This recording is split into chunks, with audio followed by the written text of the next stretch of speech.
They want the past buried. I'm here to dig it up. The mansion's doorbell echoed like a funeral dirge through the mahogany halls, and I knew my life was about to change forever. I just didn't know how much. My name is Nick Thompson, and 3 months ago I was delivering packages for a living, driving around this godforsaken New England town in a beat-up van that smelled like old coffee and broken dreams. 38 years old, divorced, living in a cramped apartment that barely qualified as shelter. The American dream right there. But that Tuesday morning in October, when I rang the bell at 1247 Elm Street, everything shifted. The door creaked open to reveal an elderly man with piercing blue eyes and hands that shook like autumn leaves. He wore an expensive suit that hung loose on his frail frame, and when he saw me, those eyes filled with tears. "You're a Thompson, aren't you?" His voice cracked with emotion. I glanced down at my uniform shirt where N. Thompson was embroidered in faded blue thread. "Yes, sir, Nick Thompson. I have a delivery for Howard Branson." "That's me." He stepped back, gesturing for me to enter. "But first, tell me about your grandfather." I hefted the heavy crate in my arms. "My grandfather, he died when I was 12. James Thompson, fought in Korea, came back, worked construction until his heart gave out." The old man's face transformed. 20 years seemed to melt away as he smiled. "James Thompson saved my life and soul, March 15th, 1951. I was badly hurt and fading fast in a ditch, and your grandfather carried me 2 miles to safety under enemy fire." I set the crate down carefully on his marble floor, my mind reeling. "Sir, I think there's been some mistake." "No mistake." He gripped my shoulder with surprising strength. "I promised James that when I made my fortune, I'd repay that debt. I've been looking for his family for decades. My investigators finally tracked you down through your delivery company." The mansion around us screamed old money. Persian rugs, oil paintings, crystal chandeliers that probably cost more than I'd made in the last 5 years. Through the doorway, I glimpsed a garage filled with classic cars that belonged in museums. "Mr. Branson, I appreciate the story, but—" "Howard. Call me Howard." He walked to an antique desk and pulled out a thick folder. "Your grandfather never claimed what I owed him. He was too proud, too humble, but I never forgot." He opened the folder, revealing legal documents that made my head spin. Wills, trusts, property deeds. "I'm 84 years old, Nick. No children, no family. This house, the car collection, my investments, it's all going to you." I laughed, a sound that echoed strangely in the opulent room. "Howard, that's incredibly generous, but I can't—" "You can, and you will." His voice carried the authority of a man who'd built an empire. "James Thompson gave me my life. I'm giving you yours back." That's when I heard the camera click. Through the window, I saw a woman with a press badge snapping photos. She caught us shaking hands, caught Howard handing me documents, caught what looked like the transfer of a fortune. "These reporters," Howard muttered, "they smell money like sharks smell blood." By evening, my phone was ringing off the hook. The local news had picked up the story. Package delivery man inherits millions from grateful war veteran. Social media exploded with speculation about the size of Howard's estate. And that's when she called. "Nick, it's Kendra." My ex-wife's voice still had that honey-sweet tone that used to make my heart race. Now it just made my stomach turn. "What do you want, Kendra?" "I saw the news. Oh my God, Nick, this is incredible. We need to talk. We're divorced. We talked enough during the proceedings." "Don't be like that. We were married for 8 years. We have history. This changes everything." Through my apartment window, I could see the lights of her new house across town, the one she'd bought with Derek Hall's money after she left me for him. Derek, the real estate developer with the trust fund and the superiority complex. Derek, who'd made it clear that a package delivery guy wasn't worth the oxygen he breathed. "This doesn't change anything, Kendra. We could get back together. Start over. I made a mistake." I hung up. But I knew this was just the beginning. The next morning brought 3 things: a headache, a stack of interview requests, and Kendra standing at my door with coffee and crocodile tears. "You look tired," she said, pushing past me into my apartment. She'd dressed carefully. Just enough makeup to look vulnerable. Just enough cleavage to remind me of what I'd lost. The black dress hugged curves I remembered too well. "What are you doing here?" "I brought coffee. The good stuff, from that place on 5th Street you used to love." She set the cups down and turned to face me, her green eyes wide and pleading. "Nick, I've been thinking all night. About us, about what we had." I took the coffee but didn't drink it. "What we had ended when you decided Derek's money was more interesting than our marriage." She flinched like I'd slapped her. That's not fair. Fair? I laughed bitterly. You cleaned out our joint account, took half my tools, and moved in with him before the ink was dry on the divorce papers. But sure, let's talk about fair.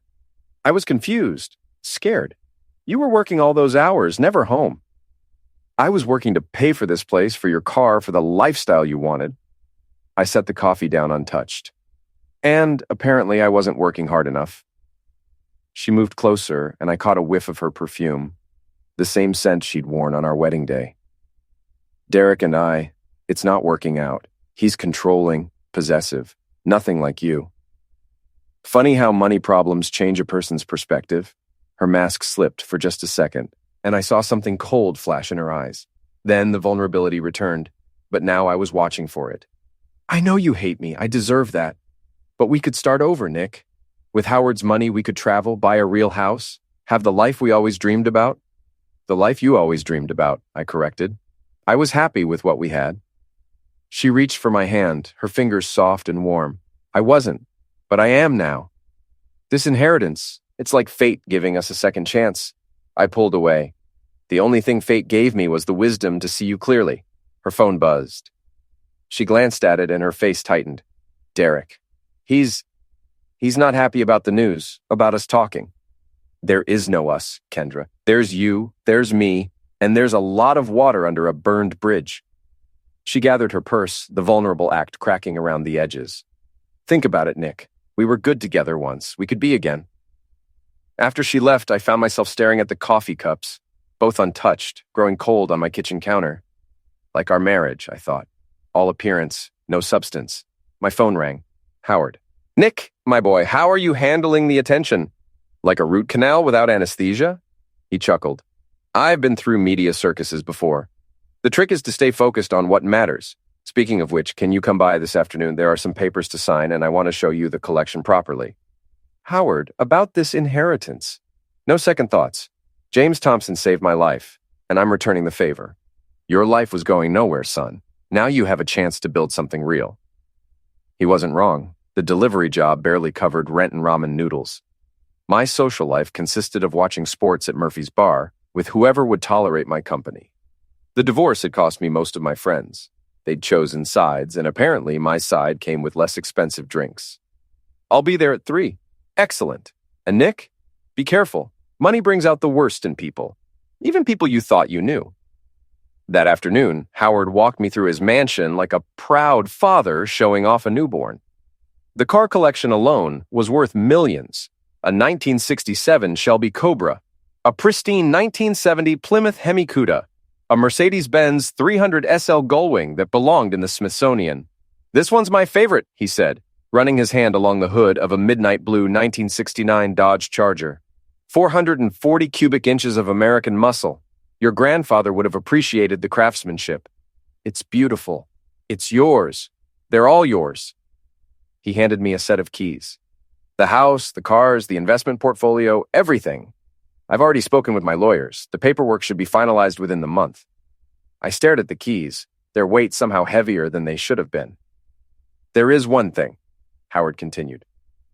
I've been getting some strange calls. Hang-ups, mostly. And yesterday, someone was asking questions about me at the bank, personal questions. What kind of questions? My health, my daily routine, whether I have security. His blue eyes hardened. I've made enemies over the years, Nick. Business isn't always clean, especially in real estate development. Some people might see my generosity as an opportunity. You think someone might try to... I think desperate people do desperate things, and money makes people desperate. That evening, I drove home past Kendra's house. Derek's silver BMW was in the driveway, parked next to her red Lexus. Through the window, I could see them arguing, their gestures sharp and angry. My phone buzzed with a text from an unknown number. Enjoy it while it lasts, delivery boy. I screenshotted the message and kept driving, but in my rearview mirror, I noticed a dark sedan following at a careful distance. When I turned left, it turned left. When I pulled into a gas station, it drove past slowly, windows tinted too dark to see inside. Paranoia, I told myself. Just the stress of sudden wealth and unwanted attention. But when I got home, my apartment door was unlocked. Nothing was missing, but everything felt wrong. My coffee mug had been moved 2 inches to the left. The stack of mail was rearranged. Someone had been here, searching carefully, professionally. I called the police. Officer Sam Martinez arrived 20 minutes later, a guy I'd known since high school, back when we played football and chased the same girls. Now he wore a badge and a skeptical expression. No signs of forced entry, Nick. You sure you didn't just forget to lock up? Sam, someone was in my apartment. I can feel it. He looked around, taking notes. Anything valuable missing? Electronics? Cash? That's the thing. Nothing's gone. But look. I showed him the moved mug, the shuffled mail. Someone was looking for something. Or you're paranoid because you just inherited a fortune and everyone in town knows it. He closed his notepad. I'll file a report, but without evidence of a break-in or theft. What about this? I showed him the threatening text. Sam's expression grew more serious. That's something. We can try to trace the number, but these days anyone can get a burner phone. You got any idea who might want to rattle your cage? I thought about Kendra's visit, Derek's BMW in the driveway, the argument I'd witnessed through their window. Maybe? Well, be careful. Money changes people, and not always for the better. You need anything, call me directly. He handed me his card. And Nick, consider upgrading your security. Deadbolts, maybe an alarm system. After Sam left, I couldn't shake the feeling of being watched. Every shadow seemed to hide a threat. Every sound made me jump. I was checking the locks for the third time when my phone rang. Howard's voice was tight with fear. Nick, something's happened. Someone tried to break into the dealership tonight. I grabbed my keys.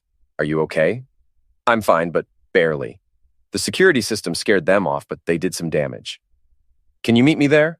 The Branson Classic car dealership sat on 3 acres of prime real estate downtown. Howard had built it in the 70s as both a business and a showcase for his personal collection. Now, smoke drifted from the main building and fire trucks lined the street. I found Howard wrapped in a blanket talking to the fire chief. His face was gray with exhaustion and shock. They set fire to the office, he said when he saw me. Destroyed most of the paperwork, the computer system. If the sprinklers hadn't kicked in.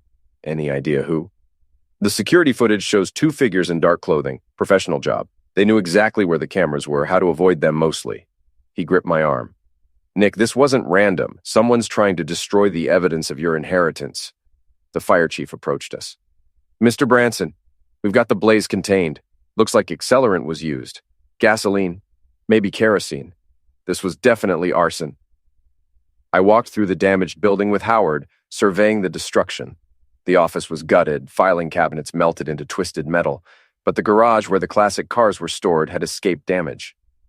Thank God they didn't get to the collection, Howard murmured. Some of these cars are irreplaceable. That's when I saw him, a figure in dark clothing moving between the cars in the shadows. I grabbed a flashlight from one of the firefighters and gave chase. Hey, stop! The intruder bolted, weaving between the vintage automobiles with practiced ease. I followed, my delivery job having kept me in better shape than I'd realized. We burst through the rear exit into the alley behind the dealership. The chase continued through narrow streets, past dumpsters and fire escapes. The intruder was fast, but I was motivated. This was personal now. I was gaining ground when he vaulted over a chain-link fence. I followed, landing hard on the other side, my niece screaming in protest, but I kept running. 3 blocks later, I lost him in the maze of downtown alleys.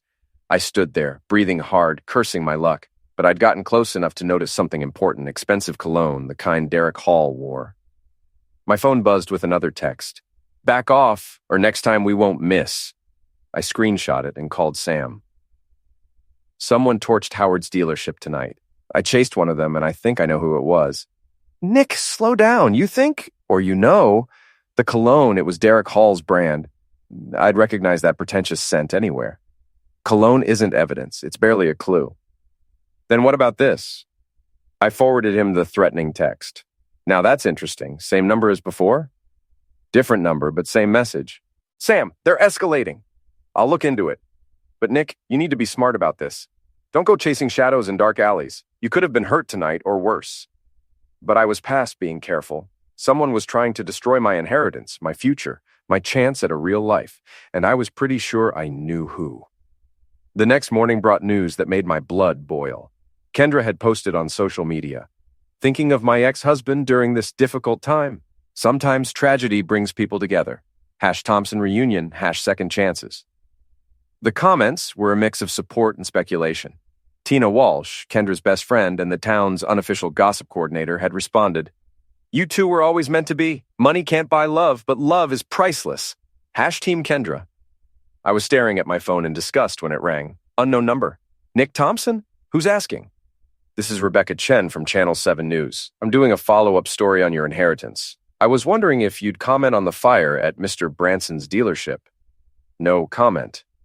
What about the rumors that you and your ex-wife are reconciling? Our sources say she's been seen at your apartment. What sources? I'm not at liberty to say, but there are photos. I hung up. Photos of Kendra at my apartment. Someone was feeding information to the media, painting a narrative I didn't like. My phone rang again. This time it was Howard. Nick, we need to talk in person. There's something I haven't told you about the inheritance. What kind of something? The kind that gets people ended? Howard's revelation hit me like a sledgehammer to the chest. Your grandfather didn't just save my life in Korea, Nick. He saved a fortune. Howard poured himself 3 fingers of bourbon, his hands steadier than they'd been in days. I was carrying intelligence, troop movements, supply routes, the location of a North Korean gold cache, information that certain people would have ended for. We sat in his study, surrounded by first edition books and military memorabilia. The smell of leather and old paper couldn't quite mask the lingering scent of smoke from the dealership fire. What kind of people? The kind who don't forget and don't forgive. He took a long sip. I built my fortune using some of that intelligence after the war. Not the military secrets. I'm not a traitor. But the gold cache location, let's say I made some strategic investments. You're telling me my inheritance is built on stolen North Korean gold? I'm telling you that some very dangerous people have been looking for that gold for 70 years, and they think I know where it is. Do you? Howard smiled grimly.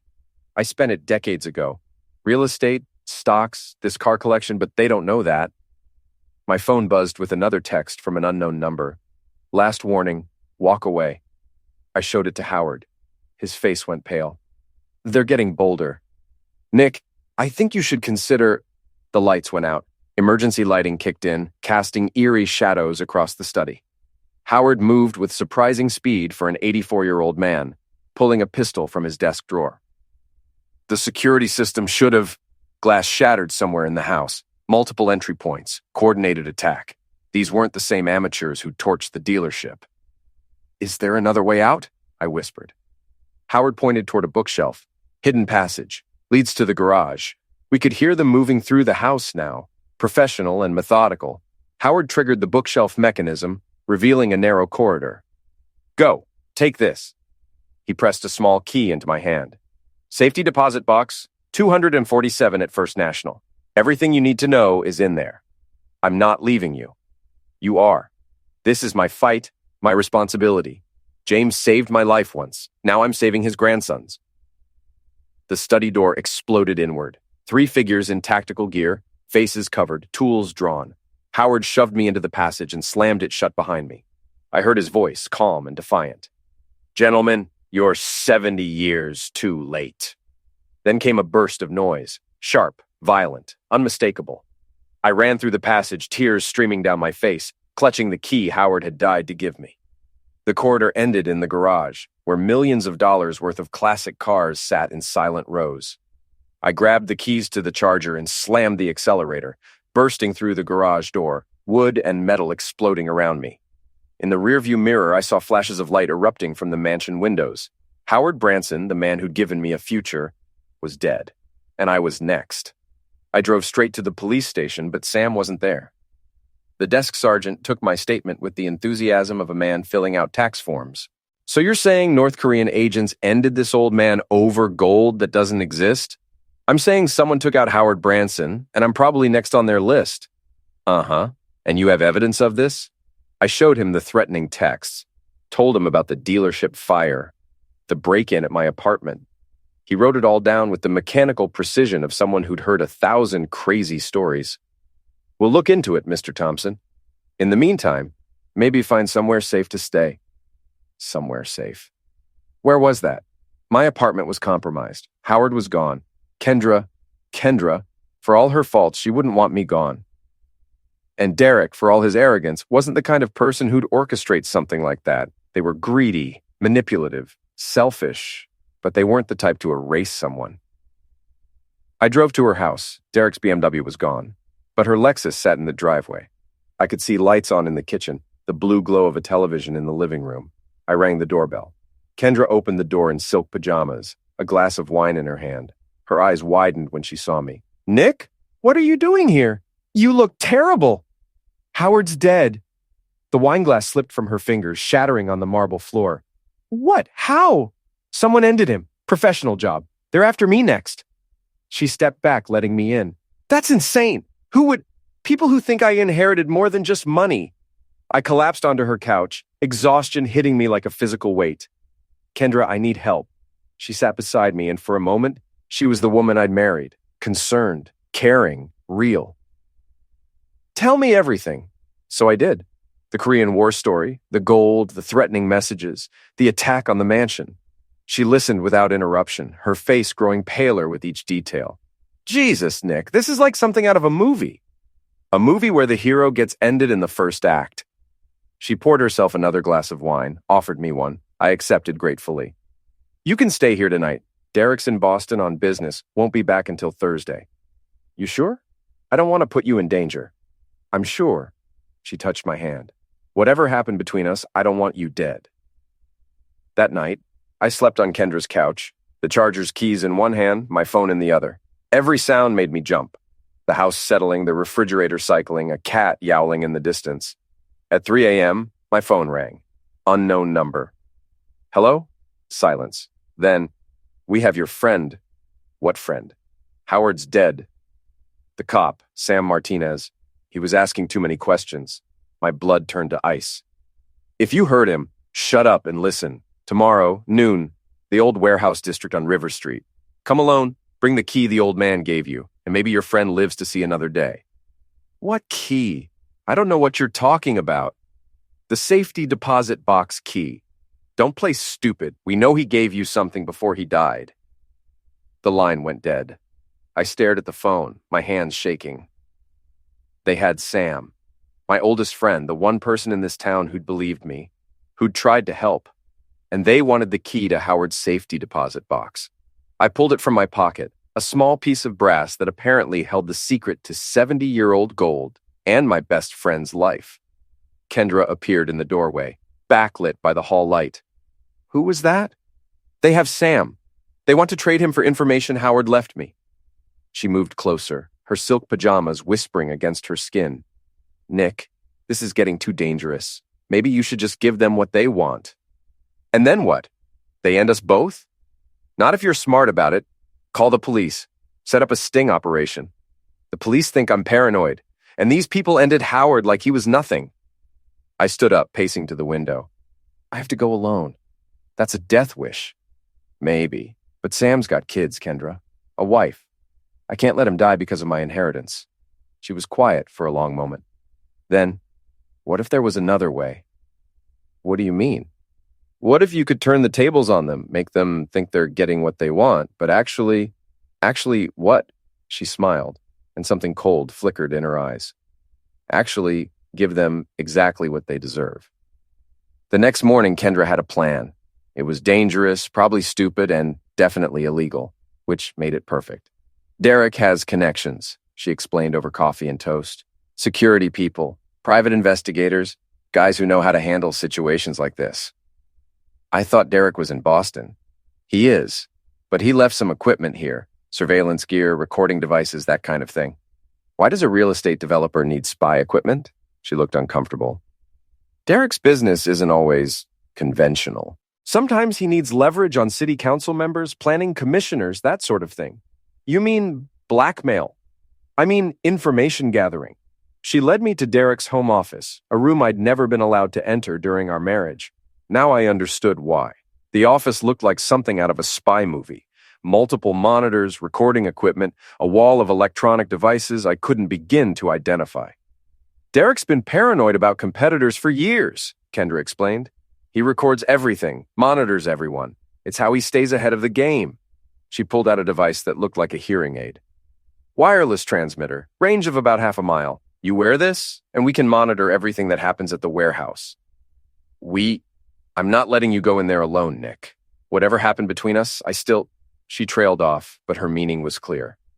what about Derek? Won't he be pissed that you're helping me? Derek doesn't need to know. She handed me the transmitter. Besides, he's been acting strange lately.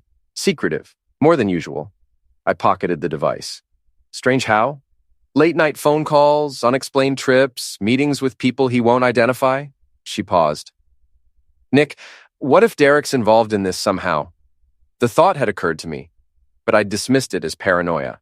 Now, looking at his surveillance equipment, remembering his financial problems, I wasn't so sure. The cologne, I said. At the dealership fire, it could have been Derek. Or someone who wanted you to think it was Derek. My phone buzzed. Text message. Warehouse 7, River Street, noon. Come alone or your friend dies. It was 11:15. I have to go. Kendra grabbed my arm. Nick, be careful. These people ended Howard without hesitation. They won't think twice about ending you. I know. I headed for the door and then stopped. Kendra, why are you helping me? She smiled sadly. Because I loved you once. Maybe I still do. The warehouse district was a graveyard of abandoned buildings and broken dreams. Warehouse 7 sat at the end of a dead-end street, its windows boarded up, weeds growing through cracks in the loading dock. I parked the Charger a block away and walked the rest of the distance, the transmitter hidden in my ear, Howard's key burning a hole in my pocket. The main door was chained shut, but a side entrance stood open. I could hear voices inside, echoing in the cavernous space. Told you he'd come. Predictable as sunrise. I recognized the voice. Derek Hall. My blood ran cold. Kendra's ex-lover, my replacement, was working with Howard's butchers. I crept closer, staying in the shadows. Through a gap in some stacked crates, I could see them. Derek, 2 men in expensive suits, and Sam tied to a chair in the center of the warehouse floor. Sam's face was bruised, his uniform torn. But he was alive. Where is he? One of the suits asked. It's past noon. He'll be here, Derek said. Thompson's got a hero complex, always trying to save people. Like he tried to save his marriage? The other suit laughed. Derek's face darkened. That marriage was over long before I came along. Kendra was just too polite to admit it. I touched the transmitter, hoping Kendra was listening, hoping she was hearing what kind of man she'd left me for. There he is. They'd spotted me. No point in hiding now. I stepped into the open, hands visible, trying to project more confidence than I felt. Let Sam go. I have what you want. Derek smiled, and it was the coldest thing I'd ever seen. Nick Thompson, still playing the hero. Funny, Derek. I thought you were in Boston. Change of plans. He gestured to the 2 suits. Meet my associates. They've been very patient, but patience has its limits. One of the suits stepped forward. He was tall, thin, with dead eyes, and a face like carved stone. The key. Sam first. The key first. We stared at each other across the warehouse floor. Sam caught my eye and shook his head slightly, a warning. It's a trap, Nick, he called out. They're not going to... One of the suits backhanded him, splitting his lip. The key, the suit repeated. I pulled it from my pocket, held it up so they could see it. Howard's safety deposit box. Everything you want to know about the Korean gold. Derek laughed. Korean gold?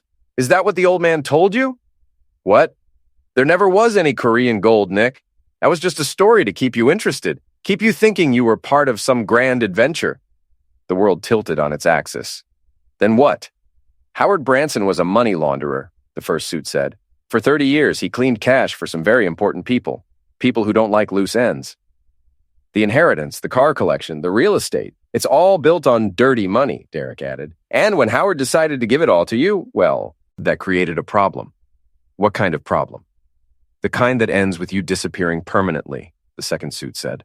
Along with anyone who might ask uncomfortable questions. He nodded toward Sam, and I understood. They were going to end us both.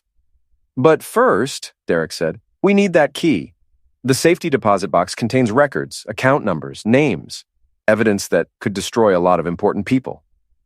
And you're working for these important people? Derek's smile widened. I'm working for myself. Always have been. Howard's death leaves a power vacuum, and I intend to fill it. With Kendra's help? Kendra? Derek laughed.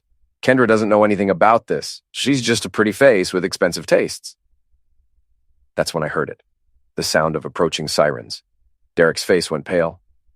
What did you do? I didn't do anything. But even as I said it, I realized what had happened. Kendra had been listening through the transmitter, She'd heard Derek's confession, his betrayal, his plan to end me, and she'd called the police. The warehouse erupted into chaos. The two suits drew tools, shouting orders. Derek dove for cover behind a stack of crates. Sam somehow managed to tip his chair over, rolling away from the crossfire. I ran. Bullets whined past my head as I zigzagged between obstacles, looking for another exit. The sirens were getting closer, but not close enough. One of the suits appeared in front of me, tool raised. I grabbed a piece of rebar from the floor and swung it like a baseball bat, connecting with his wrist. The tool went flying. We grappled, rolling across the concrete floor. He was stronger, but I was more desperate. I managed to get on top, pinning his tool arm. "The police are coming," I gasped. "It's over. It's never over," he snarled, and pulled a knife with his free hand. The blade sliced across my ribs, shallow but painful. I rolled away, scrambling for the dropped tool. Derek appeared, his own tool drawn. "Sorry, Nick. Nothing personal." "Everything about this is personal." The voice came from behind Derek. Kendra stood in the warehouse doorway, holding what looked like Derek's own tool. "Kendra?" Derek's voice cracked with disbelief. "What are you doing here?" "Cleaning up your mess." She stepped closer, the tool steady in her hands. "I heard everything, Derek. The money laundering, the plan to end Nick, the way you talked about me." "Baby, you don't understand." "I understand perfectly. You used me to get close to Nick, to find out about the inheritance. You never loved me any more than you loved him." Derek's tool wavered. "Well, that's not true, isn't it? Tell me, Derek, was any of it real? The romance, the promises, the future you painted?" The police sirens were right outside now. Car doors slamming, boots on pavement. Derek made his choice. He spun toward Kendra, raising his tool. I stopped him with a single move. Howard's key was still in my hand as Derek Hall collapsed to the warehouse floor, clutching his shoulder and screaming. The second suit had vanished somewhere in the chaos, but Sam was safe. The police were here. And for the first time in days, I could breathe.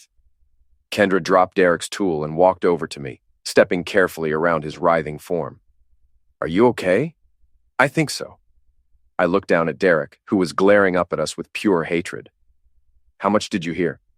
"Everything. The money laundering, the plan to end you, the way he talked about both of us like we were just tools." Detective Barnes arrived with the cavalry, taking statements and securing the scene. Sam was treated by paramedics, Derek was arrested along with the remaining suit, and I found myself sitting on the back of an ambulance, trying to process what had just happened. "The key," Detective Barnes said. "We'll need to check that safety deposit box." I handed it over. "Whatever's in there, I don't want it. Howard's money, Derek's schemes, I'm done with all of it." "What about the inheritance?" I looked at Kendra, who was giving her statement to another officer. "I think I'm about to find out what really matters." But the biggest surprise was still coming. 3 weeks later, I stood in the lobby of First National Bank watching Detective Barnes open Howard Branson's safety deposit box. Kendra stood beside me, her hand warm in mine. Not romantic, but supportive. We'd been through too much together to pretend the past could be erased, but maybe we could build something new from the wreckage. "Well, I'll be surprised," Barnes muttered, pulling out a thick manila envelope. Inside were documents that told a very different story than the one Derek's associates had painted. Howard Branson hadn't been a money launderer. He'd been an FBI informant for 30 years, helping to expose money laundering operations throughout New England. The car collection, the real estate, the fortune, all legitimate, all earned through careful investments and a keen business sense. The dangerous people who'd ended him weren't foreign agents or crime bosses. They were FBI agents. Corrupt FBI agents who'd been skimming money from the operations Howard had helped expose. When they learned about his inheritance plans, they'd realized their crimes would eventually come to light during the estate's financial review.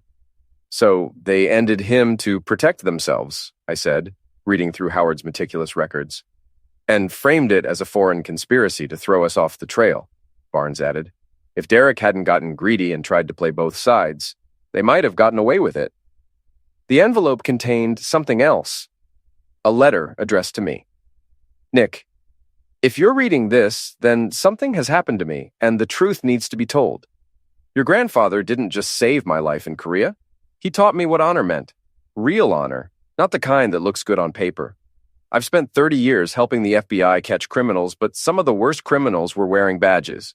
The evidence in this box will put them away forever, but it will also make you a target. Use it wisely. Use it to build the life James Thompson would have wanted for his grandson. The inheritance is real, and it's yours. Every penny earned honestly, every car bought with clean money, every investment made with integrity. Don't let the bastards win. Howard. I folded the letter carefully, slipping it into my jacket pocket. What happens now? Kendra asked. Now we finish what Howard started, Barnes said. These documents will bring down the biggest FBI corruption scandal in decades. But first, I had some personal business to conclude. Derek Hall sat in the county jail's visiting room, his arm in a sling, his face a map of bruises and bitter disappointment. The shoulder wound had healed, but his pride was still bruised. Come to gloat, he asked when I sat down across from him. Come to understand. Understand what? Why you threw your life away for money that wasn't even real. Derek laughed bitterly. Easy for you to say. You never had to work for anything.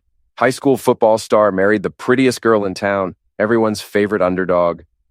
I worked for everything I had. The difference is, I was grateful for it. Grateful? His voice rose.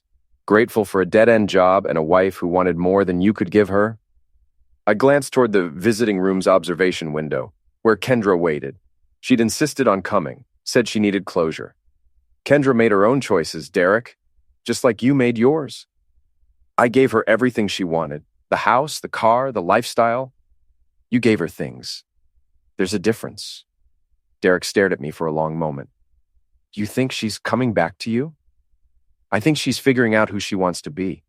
And for the first time in years, so am I. The rich man's heir, Derek sneered. Living in that mansion, driving those cars, playing the gentleman. Actually, I'm selling most of it. That stopped him cold. What? The mansion's going to the city for a veterans center. Half the car collection goes to museums, the other half gets auctioned for charity. I'm keeping the Charger and enough money to buy a small house, maybe start a business. You're insane. Maybe, but I'm free. I stood to leave, then paused. Derek? The FBI agents who ended Howard. They're going down for homicide. The prosecutor wants to know if you'd be willing to testify about their recruitment approach, how they drew you into their scheme. What's in it for me? Reduced sentence, maybe? A chance to do the right thing for once. Derek was quiet for a long moment. I'll think about it. Don't think too long. The offer expires when the trial starts. Outside the jail, Kendra was waiting by the Charger, her hair catching the afternoon sunlight. How did it go? About like you'd expect. He's bitter, angry, full of excuses. Sounds familiar. She smiled sadly. That's how I was after the divorce, blaming everyone but myself for the choices I'd made. And now? Now I'm trying to figure out how to make better choices. She looked at me seriously. Nick, I know we can't go back. Too much has happened, too much damage. But maybe we could try being friends again. Real friends. I'd like that. We drove through town in comfortable silence, past the places that had shaped our lives. The high school where we'd met, the church where we'd married, the courthouse where we'd divorced. The past was still there, but it felt smaller somehow, less important than the road ahead. What will you do now? Kendra asked as I pulled up to her house. Howard left me some business contacts, people who knew my grandfather. I'm thinking about starting a delivery company. Not packages, but classic car restoration parts, specialty items for collectors. Something that honors both their memories. That sounds perfect for you. She got out of the car, then leaned down to the window. Nick, thank you. For what? For showing me what real love looks like, even when I didn't deserve it. She walked to her front door, and I watched until she was safely inside. Then I drove to Murphy's bar, where Sam was waiting with a beer and a story about his kid's latest adventures. So, what's it like being rich? He asked as I sat down. Wouldn't know. I'm not rich anymore. But the inheritance is going to people who need it more than I do. I've got enough for a fresh start, and that's more than most people get. Sam raised his beer. To fresh starts. To fresh starts. We drank and talked and laughed about old times and new possibilities.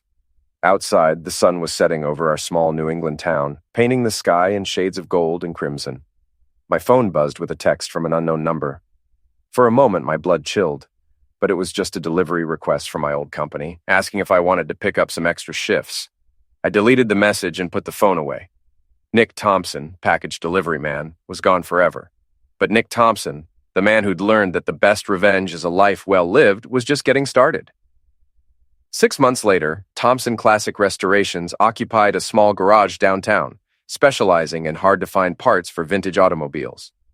The business was growing steadily, built on reputation and word-of-mouth recommendations from satisfied customers. Howard's midnight blue Charger sat in the place of honor, fully restored and gleaming under the workshop lights. I'd kept my promise to take care of it, just as I'd kept my promise to take care of the truth. The FBI corruption trial had made national news. Derek's testimony helped convict 3 agents of homicide and conspiracy, earning him a reduced sentence that would see him released in 15 years instead of life. Kendra had moved to Boston, taking a job with a nonprofit that helped domestic violence victims rebuild their lives. We exchanged Christmas cards and the occasional email, but the romantic chapter of our story was closed forever.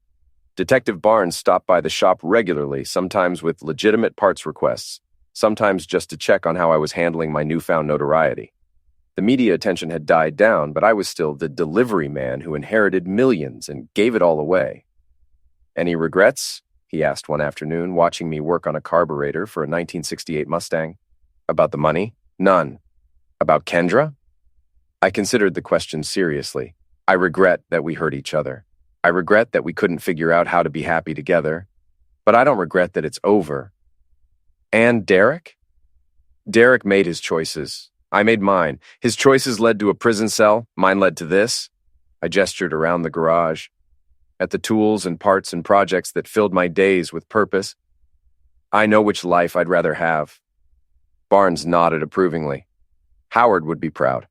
"I hope so." That evening, as I locked up the shop, I found an envelope slipped under the door. No return address, just my name written in careful script. Inside was a single photograph: Howard Branson and my grandfather, both young men in military uniforms, standing beside a jeep somewhere in Korea. On the back, someone had written, "Heroes come in all shapes and sizes. Thank you for proving that honor still matters. A friend."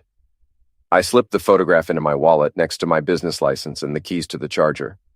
Some packages, I thought, are worth more than their weight in gold. As I drove home through the familiar streets of my hometown, I reflected on the strange journey that had brought me here. 6 months ago, I'd been a bitter divorce delivery driver with nothing to show for 38 years of life, but a cramped apartment and a pile of regrets. Now I was a business owner, a keeper of secrets, a man who'd learned that true wealth couldn't be measured in dollars or inherited from strangers. The best revenge against those who'd tried to destroy me wasn't violence or legal action or public humiliation. The best revenge was building a life so good, so honest, so true to my values that their failure became irrelevant. Howard Branson had given me more than money. He'd given me a chance to discover who I really was when everything else was stripped away. And Nick Thompson, it turned out, was someone worth being